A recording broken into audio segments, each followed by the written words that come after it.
মমতা ব্যানার্জির আমলে অনেক মন্দির হচ্ছে, দীঘা বা মহাকাল মন্দির এ ধরনের কথাবার্তা আমরা এখন আবার শুনছি, ইদানিং শুনছি।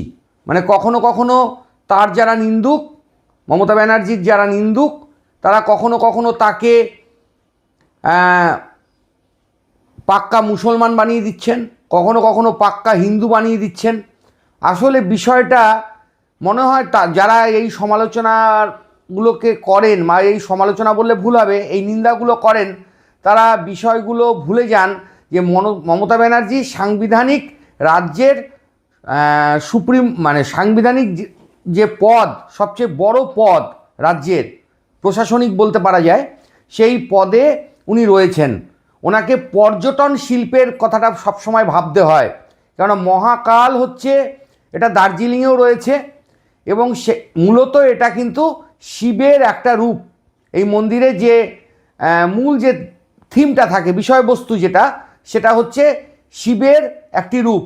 এবং দার্জিলিংয়ে যেটা রয়েছে সেখানে বুদ্ধিস্ট, মানে গৌতম বুদ্ধেরও একটা ব্যাপার রয়েছে, একাধারে শিবের বিষয়টা রয়েছে।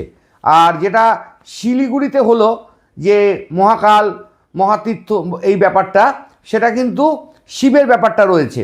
আসলে এটা নয়, মমতা ব্যানার্জি সব ক্ষেত্রে এ ধরনের কাজ করেছেন। কেননা ফুরফুরা শরীফ বা আমাদের যে পাথর চাপুরি রয়েছে, এগুলোর ক্ষেত্রেও কিন্তু এদের যে ডেভেলপমেন্টাল ওয়ার্কগুলো রয়েছে, শুধু যে মন্দির মসজিদ সংক্রান্ত তাই নয়, অনেক আরও প্রাতিষ্ঠানিক ডেভেলপমেন্টাল ওয়ার্ক থাকে, তো যেমন হাসপাতাল, স্কুল, এগুলোর কাজেও কিন্তু উনি সমানভাবে সম্পৃক্ত বা সংশ্লিষ্ট। সেই সব ক্ষেত্রে ট্রাস্টি বোর্ড রয়েছে, ট্রাস্টি বোর্ড থেকে কাজ করা হয়। মন্দির বা গুরুদুয়ারা বা জৈনদের যে জৈন টেম্পলগুলো রয়েছে, সেখানেও কিন্তু ওনার অনেক অবদান আছে। কলকাতাতেও জৈন টেম্পলের কাজ হয়েছে। উনি বৌদ্ধ, জৈন, মুসলমান, হিন্দু এসব কোনো ব্যাপার নয়, উনি সেইভাবে কোনো কিছুর সঙ্গে ঢুকে নেই, এর জন্য ট্রাস্টি বোর্ড রয়েছে।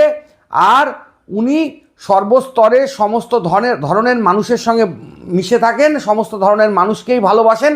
এখানে কোনো পার্সিয়ালিটি বা একপেশে কোনো ব্যাপার নেই। এ ধরনের তথ্য ভুল।